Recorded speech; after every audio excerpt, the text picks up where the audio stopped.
নমস্কার বন্ধুরা, সকলকে আমার চ্যানেলে স্বাগত। অতি সম্প্রতি সুপ্রিম কোর্টের তরফ থেকে রাজ্যের সমস্ত ধরনের সরকারি কর্মচারী এবং সমস্ত ধরনের পেনশনার এবং ফ্যামিলি পেনশনারদের পঞ্চম বেতন কমিশনের আন্ডারে 25% ডিয়ারনেস অ্যালাউন্স প্রদান করার নির্দেশ দেওয়া হয়েছে রাজ্যকে। এবং এই নির্দেশের পর এই 25% ডিয়ারনেস অ্যালাউন্স এরিয়ার মেটানো নিয়ে রাজ্যের প্রশাসনিক সূত্র থেকে একটি অত্যন্ত বড় এবং গুরুত্বপূর্ণ আপডেট এই মুহূর্তে বেরিয়ে এসেছে। এই আপডেটটি কি এবং আপডেটে কি কি বলা হয়েছে সকল কিছু আজকের ভিডিওতে বিস্তারিতভাবে আলোচনা করব।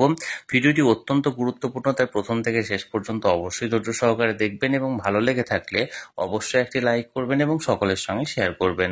আর সেই সাথে এই চ্যানেলে যদি প্রথমবার হয়ে থাকেন এই রকমের ইনফরমেটিভ ভিডিও আরও দেখার জন্য যারা এখনো পর্যন্ত এই চ্যানেলটিকে সাবস্ক্রাইব করেননি তারা অবশ্যই চ্যানেলটিকে সাবস্ক্রাইব করে নিতে ভুলবেন না।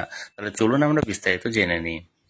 দেখুন, এখানে বলা হয়েছে বকেয়া ডিএ জিপিএফ অর্থাৎ জেনারেল প্রভিডেন্ট ফান্ডে জমার সুযোগ রাজ্যের মত প্রশাসনিক মহলে। কি বলা হয়েছে দেখুন, রাজ্য সরকারি কর্মীদের বকেয়া মহার্ঘ ভাতা অর্থাৎ ডিএর টাকা জেনারেল প্রভিডেন্ট ফান্ড অর্থাৎ জিপিএফ তহবিলে জমা দেওয়ার সুযোগও সরকারের আছে বলে প্রশাসনিক মহল মনে করছে। 2019 সালের 26শে জুলাই স্টেট অ্যাডমিনিস্ট্রেটিভ ট্রাইব্যুনাল অর্থাৎ স্যাট পঞ্চম বেতন কমিশনের বকেয়া সমস্ত ডিএ ফেরত দেওয়ার নির্দেশ দেয়। স্যাটের নির্দেশে বলা হয়েছিল সরকার চাইলে 6 মাসের মধ্যে বকেয়া টাকা কর্মীদের জিপিএফ তহবিলে জমাও দিতে পারে। তবে অবসরপ্রাপ্ত কর্মী বা পেনশন প্রাপকদের বকেয়া টাকা সরাসরি দিতে হবে। ডিএ মামলাটিতে প্রথম থেকে যুক্ত ছিল রাজ্য সরকারি কর্মী সংগঠন confederation of state government employees. সংগঠনের সাধারণ সম্পাদক মলয় মুখোপাধ্যায় জানান, স্যাটের রায়ের পর রাজ্য সরকার হাইকোর্টে সেটিকে চ্যালেঞ্জ করে। বিচারপতি হরিশ ট্যান্ডন ও বিচারপতি রবীন্দ্রনাথ সামন্তের ডিভিশন বেঞ্চে দীর্ঘ শুনানির পর 2022 সালের 20শে মে প্রদত্ত রায়ে 3 মাসের মধ্যে বকেয়া মেটাতে বলা হয়েছিল। তবে তা কিভাবে টাকা মেটানো হবে রায় তা নির্দিষ্ট করেনি। সুপ্রিম কোর্টের শুক্রবারের রায়ে 6 সপ্তাহের মধ্যে কর্মীদের বকেয়া 25% মেটাতে বলা হয়েছে। কি পদ্ধতিতে টাকা দেওয়া হবে সেই ব্যাপারে সুপ্রিম কোর্টও কিছু বলেনি। ফলে প্রশাসনিক মহল মনে করছে যারা এখনো কর্মরত তাদের জিপিএফ অর্থাৎ জেনারেল প্রভিডেন্ট ফান্ডে তহবিলে টাকা জমা করার সুযোগ আছে। তবে অবসরপ্রাপ্ত অর্থাৎ যারা পেনশনার আছেন তাদের ক্ষেত্রে এটা করা যাবে না। তাদের বকেয়া অ্যাকাউন্টে জমা করতে হবে, অর্থাৎ তাদের যে পেনশন অ্যাকাউন্ট আছে সেই পেনশন অ্যাকাউন্টে অ্যাট এ টাইম তাদেরকে জমা করতে হবে। মলয়বাবু জানান, হাইকোর্টের রায়ের পর সরকার পক্ষ পিএফে টাকা জমা দেওয়ার কোনো প্রস্তাব দিতেই পারত, কিন্তু সুপ্রিম কোর্টে এসএলপি দায়ের করে সরকার। এখন শীর্ষ আদালতের নির্দেশের পর রাজ্য সরকার কি করে সেদিকেই নজর কর্মী মহলের। কর্মীদের পিএফে বকেয়া ডিএর টাকা জমা দিলে তা রাজ্য সরকারের তহবিলে থাকবে। পিএফে জমা টাকা রাজ্য সরকার নিজের কাজে ব্যবহার করতে পারবে। জিপিএফে টাকা জমা রাখলে সরকারের বিপুল পরিমাণ টাকা একসঙ্গে সরাসরি খরচ হবে না। অবসরের সময় বকেয়া টাকা কর্মীরা পাবেন।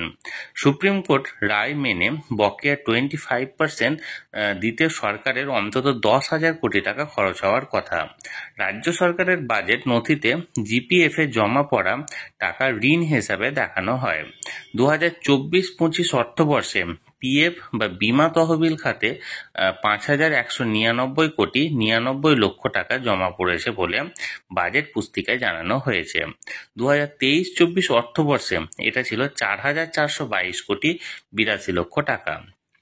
জিপিএফে জমা টাকার ওপর কর্মীরা বছরে 7.1% হারে সুদ পান। কর্মীরা অবসর গ্রহণের পর সুদসহ ফেরত পান ওই টাকা। বিশেষ প্রয়োজনে জিপিএফ থেকে অগ্রিম টাকা তুলতে পারেন কর্মীরা। জিপিএফে টাকা জমা পড়লে সরকারকে একসঙ্গে টাকা মেটাতে হবে না। এর আগে 1998 এবং 1999 সালে বেতন কমিশনের বকেয়া অর্থ জিপিএফে জমার নজিরও আছে। তাহলে বন্ধুরা, প্রশাসনিক মহলের মতে এই মুহূর্তে রাজ্য রাজ্যের হাতে যে সমস্ত সরকারি কর্মচারী বা মানে যারা যারা চাকরি করছেন তাদের যে বকেয়া 25% ডিআরএস অ্যালাউন্স তারা হাতে অন্তত পক্ষে পাবেন না বলে এমনই মত এখানে প্রকাশ করা হয়েছে। কারণ এর আগে যে রায়টি 2022 সালে মানে কলকাতা হাইকোর্ট দেওয়া হয়েছিল 20 মে, সে রায়ে বলা হয়েছিল যে রাজ্য চাইলে জিপিএফ এ কর্মীদের সমস্ত বকেয়া টাকা জমা করতে পারে এবং মনে করা হচ্ছে, অর্থাৎ প্রশাসনিক মহল মনে করছে যে এবারও যদি 25% বকেয়া যদি রাজ্য মিটিয়ে দেয় তাহলে সেক্ষেত্রে যারা অন্ততপক্ষে ইন সার্ভিস এমপ্লয়ি আছেন তাদের টাকাটা জিপিএফ অ্যাকাউন্টেই জমা পড়বে। তবে যে সমস্ত অবসরপ্রাপ্ত কর্মচারীরা আছেন বা যারা এই সময়কালের মধ্যে অবসর নিয়েছেন অর্থাৎ বর্তমানে পেনশন পাচ্ছেন বা যে সমস্ত ফ্যামিলি পেনশনাররা আছেন তাদের সমস্ত টাকা কিন্তু অ্যাট এ টাইম তাদের অ্যাকাউন্টেই জমা করতে হবে। তাহলে বন্ধুরা, যে আপডেটটি এই মুহূর্তে বেরিয়ে এসেছিল সেটি সরাসরি আমি আপনাদের সঙ্গে শেয়ার করলাম। এই নিয়ে যদি আপনাদের কোনো কিছু জানার থাকে বা কিছু বলার থাকে অবশ্যই কমেন্ট করে জানান। আমি চেষ্টা করবো আপনাদের সকলের প্রশ্নের যথাযথ উত্তর দিতে। আর ভিডিওটি ভালো লেগে থাকলে অবশ্যই একটি লাইক করুন এবং সকলের সঙ্গে শেয়ার করুন। আর সেই সাথে এই চ্যানেলে প্রথমবার হলে অবশ্যই চ্যানেলটিকে সাবস্ক্রাইব করে রাখুন। ধন্যবাদ, দেখা হচ্ছে পরের ভিডিওতে।